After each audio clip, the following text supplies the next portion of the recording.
Yeah, absolutely. And it seems that, I mean, I don't know. I guess let me ask before I assume when when you first started thinking about like doing the blockbuster project, was there like a certain like aspect of the video store that you really wanted to capture, or were you just like more like trying to tell like a personal story about the people that work there? Because it goes in both ways, and you balance those two aspects of it real well. The blockbuster corporation and just like the effect on these small town owners. Yeah, I mean, that's a great question. When I started it, um, I was really just focused on that store because I was so fascinated of like what is going on here, who's still renting DVDs in at that time in 2017.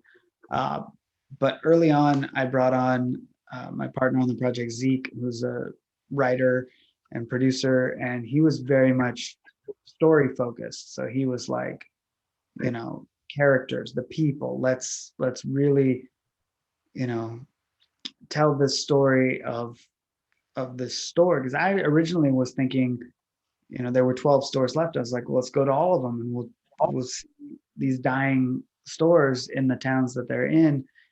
We didn't get to do that because they were closing too fast. By the time we would, get ready to go to Alaska to go to the store, it was closed. So that didn't really work out. But the main thing that we both wanted really to capture with it was, that idea that you talked about earlier of like, what are we losing when these things disappear? What Yes, we're moving forward and technology is great and the world is changing rapidly, but let's take a moment to remember, what was good about going to a place and interacting with people and experiencing movies, not just, on demand, click a button, but like they mattered more because we had to work to see them because it was this event, this activity that we would do. And so that sort of hit us early on because we were there, we were renting movies, we were going to Blockbuster, and it felt different because we hadn't done it in a little while and it felt better.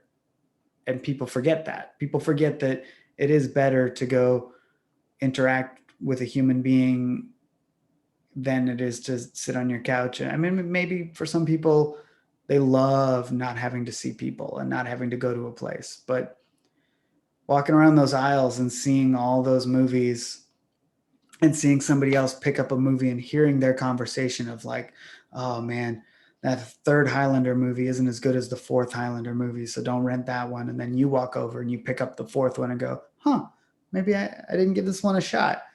That doesn't happen when you're at home streaming something. So it was important for us to try to capture that idea of what we're losing as a society when these places go away.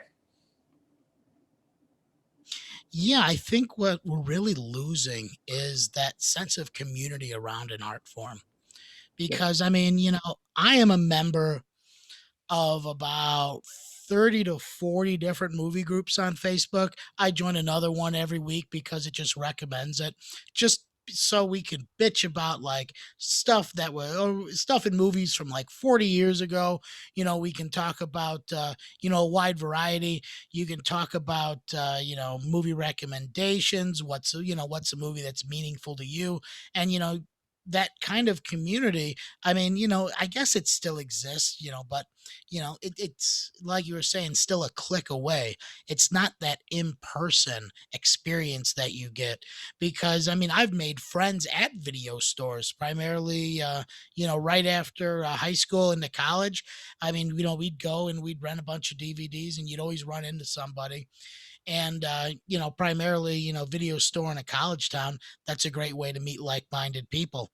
Mm-hmm. And I don't know. There's always I guess it just like kind of beckons back to a change in how movies became content. Because case in point, like I'll use movie posters as a prime example. Man, if you look at movie posters in the 80s, in the 90s, even in the 70s, when they were those full matte like hand painted oil paintings, like the works of like Drew Strassman and stuff. You know, Mhm. Goonies, Indiana Jones. I mean, those covers just draw you in. I mean, primarily like and this will be a deep cut. There's a movie called The Nest, and this movie, I don't know why when I was a kid, but the cover art just captivated me, primarily because it's, you know, a woman having sex with a giant cockroach. But you know, it's an oil painting, and it's just so vivid and so well done that even something so grotesque can just capture your attention like that. And nowadays you look at movie posters, and they're all cookie cutter, Photoshop. You know, part of it's red, part of it's blue. It kind of, you know, it kind of has the exact same format every time because, you know, marketing shows that that format works. There's no sense of individual attraction to a movie anymore. And I guess you could say with like the big summer blockbusters as well, with all the green screen CGI, you know, it seems like it's the same thing over and over again. And I don't know. I feel like that makes people feel disconnected from the art form in a lot of ways. Yeah, 100%. A great thing about those posters, you know, in the 80s and 90s, when the video store was king, that was how you judged a movie. You know, you're walking by, and if the box art was amazing, you would rent that movie. And now, you know, the thumbnail just has to get you interested enough, and then the trailer's right there almost every time. Or if it isn't, you see it, and then you on your phone, you're like, oh, show me that trailer or who's in it or whatever. But in the 80s, they had one shot, and it was a painting of a cockroach having sex with a woman or whatever, or that Goonies painting, Yeah. um, or the Indiana Jones paintings, or you know, Star Wars, any of these ones that were amazing, and that was their job. It was the only thing you knew about that movie until you saw it, or until your friends told you about it. It was like, what does that poster look like? And then there was the dying art that I loved, in the 90s, especially early 2000s, when video stores were really at their peak and DVDs were out, is people would make those knockoff movies. You know, right next to Transformers, they would have Transmorphers, and the cover was just close enough where they could trick the grandparents into renting it for the kids when the real one was out. And that was a whole genre of movie that was just like close enough. Yeah. Like, we're just gonna make a movie to fill these video store shelves, and people will rent them because people aren't that smart. And that those were some awesome movies. Yeah, man, those seem like some Roger Corman specials. But I mean, I guess most of them were probably like Bollywood movies because I don't know. I mean, I guess going Back to the Future remake as well, dude. Have you ever seen the Indian remake of RoboCop?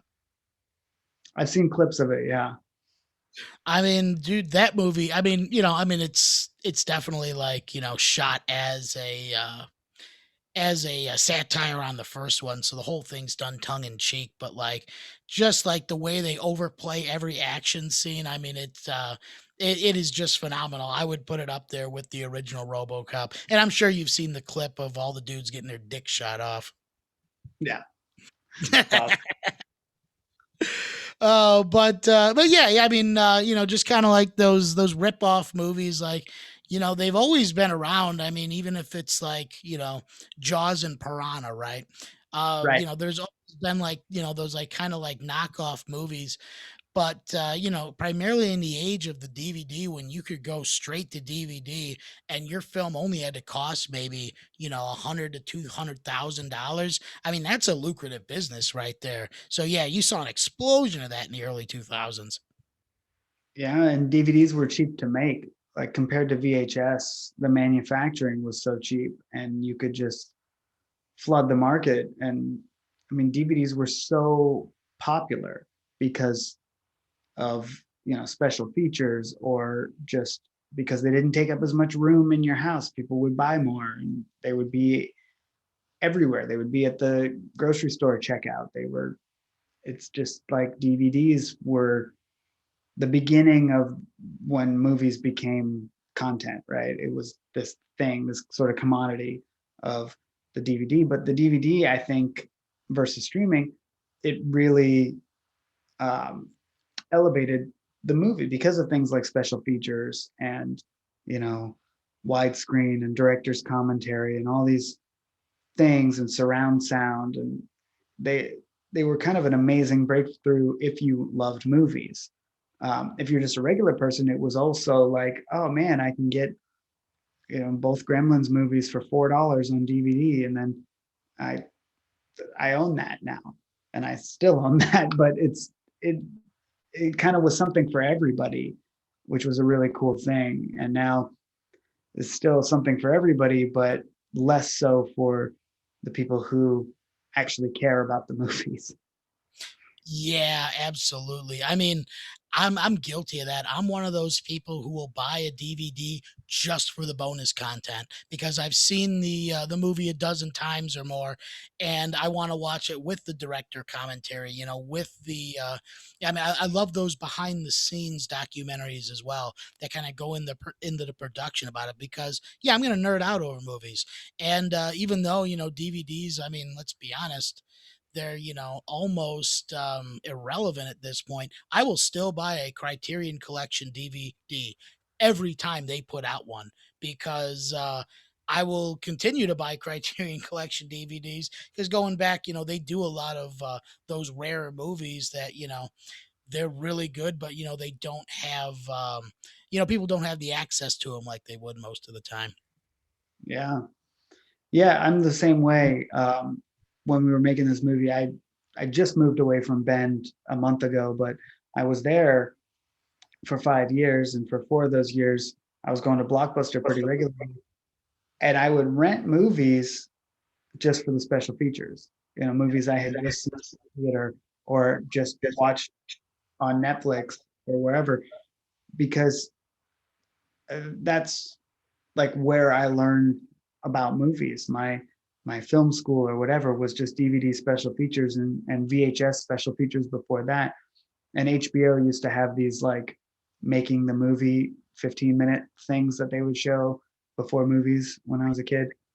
Um, but yeah, even up until now, I would rent movies at Blockbuster just for the special features or just to watch with the director's commentary because it's it's a wonderful thing that is disappearing. You know, I guess on iTunes you can get some bonus content with some movies, but it's not the norm. Like when DVD was king, that was the norm. The norm was you could watch the movie, then you could watch the making of, then you could watch the bloopers, then you could watch, you know, the trailers for all the other movies, and then you could watch the movie again with the audio commentary. And it's kind of a great time to be a fan of movies. Yeah, yeah, it really was because I mean, I guess I still get my fix on that. Listening to like movie podcasts where they'll interview like different editors, different directors. Why did you make certain shots this way, so on and so forth? Because I mean, there's always going to be an interest in that as a medium. Right. But That's the I thing don't know. now. I watch a movie and it just goes straight to YouTube, right? I'll watch a movie and then right after I'm like, where's the interviews? Where's the making of, the behind the scenes? Where's somebody's cell phone footage from the set? I got to see how they do that shot, you know? Yeah, It still yeah, exists, but you got to work for it now. It used to be all on the disc. yeah, well, I mean, I guess for movie fans, it's similar to like having to work and actually go to a video store and rent a movie. Now you got to work to try and get the special features that you no You longer gotta have do access to. But it.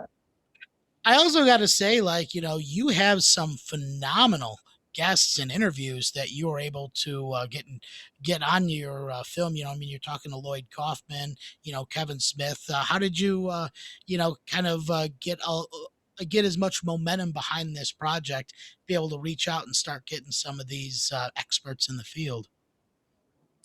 Yeah, well, we started with sort of friends of friends. Like my producer had worked in Hollywood for a long time, and he kind of knew somebody who knew somebody who knew Jamie Kennedy, and that's kind of how that one worked out. But for the most part, we just asked. You know, we reached out cold emails to managers or Instagram messages to people directly. And I think what really helped us is the Blockbuster name. You know, it sounded pretty official. Oh, we're making a Blockbuster video documentary. Do you want to be a part of that? It's going to be, you know, cool. Or we would tell people, did you know there's still one Blockbuster video left and we're making a movie about it? And they were all like, what? Okay, yeah, I guess we'll talk about that. And folks like Kevin Smith, you know, he's famously, he loves talking about movies. He worked at a video store. It it was a no-brainer, and he said yes right away, but he's so busy that it took over a year to schedule an hour of his time. Oh yeah, yeah, absolutely. Because I mean, even though he doesn't, do as much directing as well, probably as much directing as he likes. I mean, dude has a podcast, a podcast empire that he's been, managing. I mean, pretty hands on for over a decade at this point. I mean, he's also one of the OG podcasters as well.